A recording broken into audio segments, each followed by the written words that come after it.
Where's the fun in waiting? Play Sit and Go tournaments 24/7 only on Ace 2-3. This game involves an element of financial risk and may be addictive. Please play responsibly and at your own risk. देश में corona की तीसरी लहर की संभावना लगातार जताई जा रही है। इसी बीच council of scientific and industrial research ने ये जानकारी दी है, अगर कोरोना की तीसरी लहर आती है तो उसकी तीव्रता काफ़ी कम रहेगी।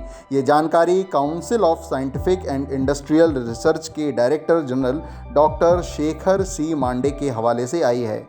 वहीं अब जो लोग विदेश जाने की सोच रहे हैं और जिन लोगों ने वैक्सीन लगवा लिया है, उनके कोविड वैक्सीन सर्टिफिकेट में पूरी डेट ऑफ बर्थ होना जरूरी है। ये जानकारी नेशनल हेल्थ अथॉरिटी के प्रमुख डॉक्टर RS शर्मा ने दी है, जिसमें अब ईयर, मंथ, डे फॉर्मेट होना ज़रूरी होगा।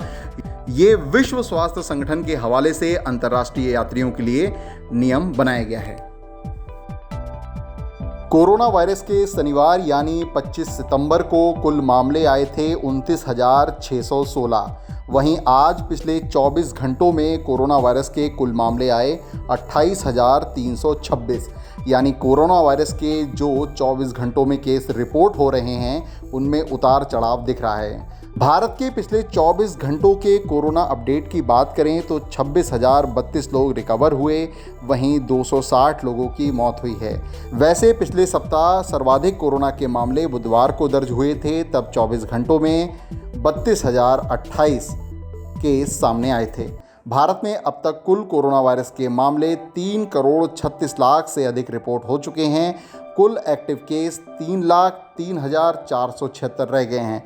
एक्टिव केस अब कुल केस के 1% से कम रह गए हैं। वहीं कोरोना से संक्रमित होकर 3,29,00,000 से अधिक लोग डिस्चार्ज भी हुए हैं। वहीं इस चीनी वायरस के कारण अब तक देश में 4,46,918 लोगों की मौत हो गई है।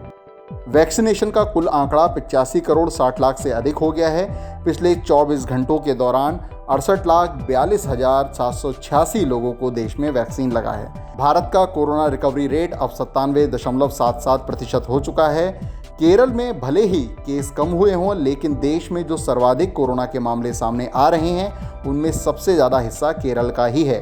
केरल में 16,671 मामले सामने आए और 120 लोगों की मौत हुई। महाराष्ट्र में 3,276 नए मामले सामने आए, 58 लोगों की मौत हुई। कर्नाटक में 787 नए मामले सामने आए, 11 लोगों की जान गई। तमिलनाडु में 1,724 नए केस सामने आए, 22 लोगों की जान गई। आंध्र प्रदेश में 1,167 कोरोना के केस सामने आए, 7 लोगों की मौत हुई। पश्चिम बंगाल में 762 नए मामले सामने आए, 11 लोगों की मौत हुई। ओडिशा में 602 नए केस सामने आए, 7 लोगों की जान गई। मिजोरम में 1478 नए कोविड केस सामने आए, 3 लोगों की जान गई। कोरोना की खबरों में आगे बढ़ते हैं और बताते हैं आपको दूसरी खबरें। कनाडा ने अब भारत से आने वाले यात्री विमानों पर लगा प्रतिबंध हटा लिया है, यानी अब सोमवार से कनाडा के लिए भारतीय लोग जा सकेंगे।